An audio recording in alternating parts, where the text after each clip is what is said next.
Good morning students. आज के इस पार्ट में हम फ्लामिंगो बुक से second chapter lost spring story को हम देखेंगे और समझेंगे। तो चलिए चलते हैं लेसन पर। लॉस्ट स्प्रिंग, खोया हुआ बसंत। स्टोरीज ऑफ स्टोलन चाइल्डहुड, चोरी हुए बचपन की कहानियाँ। लॉस्ट स्प्रिंग लेसन के अंतर्गत 2 स्टोरीज बताई गई हैं जिन्हें हमें देखना है और समझना है। स्टोरी के राइटर अनीस जंग हैं।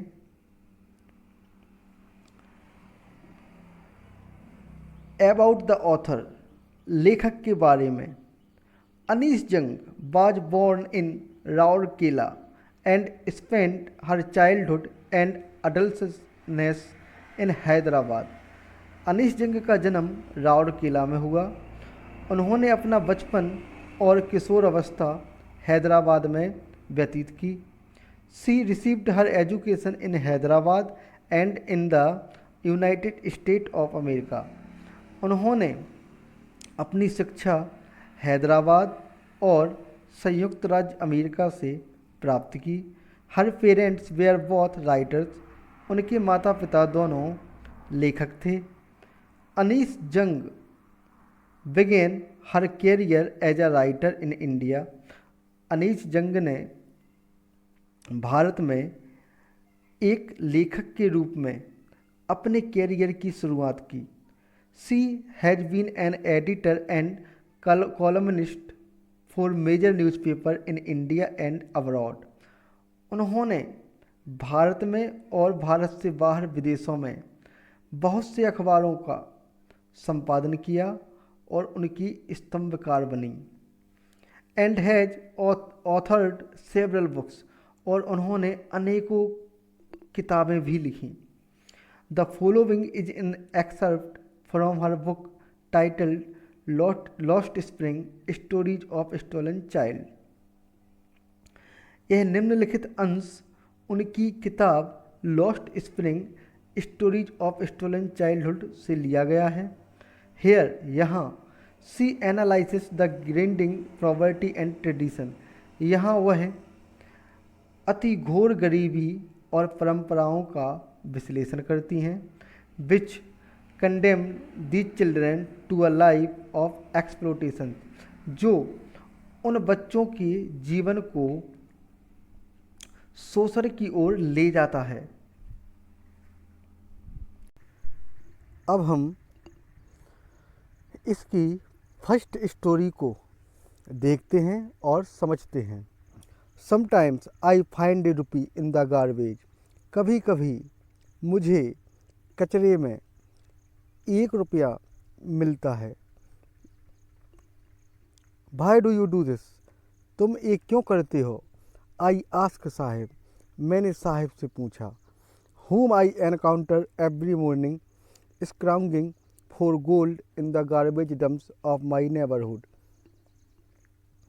जो मेरे पड़ोस के कचरे के ढेर में सोने को छानता हुआ प्रत्येक सुबह मिलता था। अर्थात लेखक ने साहिब नाम की लड़की से पूछा जो उन्हें उनके पड़ोस में कचरे के ढेर में सोने को अर्थात रुपयों को खोजते हुए उन्हें प्रत्येक सुबह मिलता था। और उन्होंने कहा कि तुम ऐसा क्यों करते हो? Saheb left his home long ago, Saheb बहुत पहले अपना घर छोड़ के आया था, या कह सकते हैं छोड़ चुका था। Set amidst the green fields of Dhaka, जो ढाका के हरे भरे मैदानों के बीच स्थित था। His home is not even a distance memory, उसका घर यहाँ तक कि उसके लिए अभी दूर की मेमोरी नहीं था, अर्थात अभी वह घर के बारे में कुछ भी भूला नहीं था। There were many storms that swept away their fields and homes. वहाँ बहुत से तूफान आए जिससे उसके खेत और घर नष्ट हो गए थे।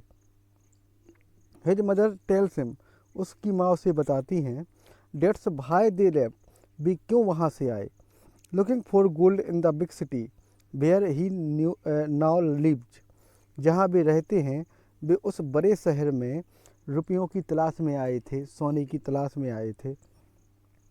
I have nothing else to do, Sahib बोला, मेरे पास कुछ और नहीं है करने को। He mutters, वह बड़बड़ाया, looking away, दूर देखकर। Go to school, I say glibly, लेखिका हंसते हुए बोली, स्कूल जाओ। Realizing immediately how hollow the advice must sound, उन्हें तुरंत ही एहसास हो गया कि यह सलाह कितनी खोखली है। There is no school in my neighborhood, Sahib बोला कि हमारे पड़ोस में कोई भी स्कूल नहीं है। When they build one, यदि आप बनवा दें, I will go, तो मैं चला जाऊंगा। If I start a school, will you come? लेखिका बोली कि यदि मैं स्कूल बनवा दूंगी तो तुम उसमें आओगे। I asked, लेखिका ने कहा, हाफ जोकिंग, मजाक करते हुए। Yes, he say, smiling broadly, Sahib बोला, हाँ जरूर आऊँगा, खुल के मुस्कुराते हुए। A few days later, I see him running up to me, कुछ दिनों के बाद वह मेरे पास दौड़ते हुए मुझसे मिला। Is your school ready? और बोला कि आपका स्कूल तैयार है। It takes longer to build a school, I say, मैंने कहा, एक स्कूल को बनाने में अधिक समय लगता है। Embarrassed at having made a promise that was not meant, इस शर्मिंदगी भरे वादे को करने में जिसका कोई मतलब नहीं था। But promises like mine around in every corner of his bleak world, किंतु ऐसे वादे उसके अंधकारमय संसार के प्रत्येक कोने में मौजूद थे। After a month of knowing him, कुछ महीने उसे जानने के बाद, I asked him his name, मैंने उससे नाम पूछा। साहिब आलम, he announces, उसने बताया, साहिब आलम। He does not know what it means, वह इसका मतलब नहीं जानता था। If he knew its meaning, यदि वह जानता इसका मतलब, Lord of the universe, अंतरिक्ष का देवता, तो he would have a hard time believing it, तो उसे इस पर विश्वास करने में कठिनाई होती। Unaware of what his name represents, he roams the street with his friends, अपने नाम को जानने से अनजान वह गलियों में अपने दोस्तों के साथ घूमता था। An army of barefoot boys who appear like the morning birds and disappear at noon, एक सेना के रूप में जो नंगे पैर वाले लड़कों की थी, जो सुबह के पक्षियों की तरह प्रकट होती थी और शाम को गायब हो जाती थी। Over the months, I have come to recognize each of them, इन महीनों में मैं उनमें से प्रत्येक बच्चे को जानने लगी थी। Why are not you wearing chappals? I ask one, मैंने उनमें से एक बच्चे से पूछा कि क्यों आप चप्पल नहीं पहनते। My mother did not bring them down from the shelf, shelf का मतलब है ऊंची अलमारी। He answered simply, वह बच्चा साधारणतः उत्तर देता है कि मेरी माँ मेरी चप्पलों को ऊंची अलमारी से नीचे नहीं उतारती हैं, नहीं लाती हैं। Even if she did, he will throw them off at another, एक दूसरा बच्चा तभी बोला कि यदि उसकी माँ नीचे उतार भी देंगी तो वह उन्हें फेंक देगा। Who is wearing shoes that not match, जिस बच्चे ने ये बोला था वह बच्चा जूते पहने हुए था जो मैच नहीं कर रहे थे। When I comment on it, जब मैंने उससे इस बारे में पूछा तो ही सफल्स हिज फीट, उसने अपने पैर हिलाए, एंड से नथिंग, और कहा कुछ नहीं। आई want shoe, says a third boy who was never on a pair all his life, मुझे जूते चाहिए, एक तीसरा बच्चा बोला जिसने कभी अपनी ज़िंदगी में एक जोड़ी जूते भी नहीं पहने थे। Travelling across the country I have seen children walking barefoot, देश की यात्रा करने के दौरान मैं कई बच्चों को नंगे पैर चलते देखती हूँ। इन सिटीज, शहरों में, ऑन विलेज रोड्स, गांव के रोड पर। It is not lack of money but a tradition to stay barefoot, यह यहाँ उनके पास पैसों की कमी नहीं है, किंतु नंगे पैर रहना उनकी एक परंपरा है। इज ऑन एक्सप्लेंटेशन, या उनकी एक व्याख्या है। I wonder if this is only an excuse to explain away a perpetual state of property. मैं आश्चर्यचकित थी कि यह उनका एक एक्सक्यूज है जो उनकी एक सतत गरीबी को व्याख्या करता है। I remember a story a man from Udupi once told me, मुझे एक कहानी याद है जो मुझे एक यूडीपी के एक व्यक्ति ने सुनाई थी। एज ए यंग बॉय, जब वह एक बच्चा था, he would go to school past an old temple, तो वह एक पुराने मंदिर के पास स्कूल जाता था। Where his father was a priest, जहाँ उसके पिताजी एक पुजारी थे। He would stop briefly at the temple and pray for a pair of shoes, वह कुछ देर के लिए मंदिर में रुकता था और वहाँ प्रार्थना में एक जोड़ी जूते मांगता था।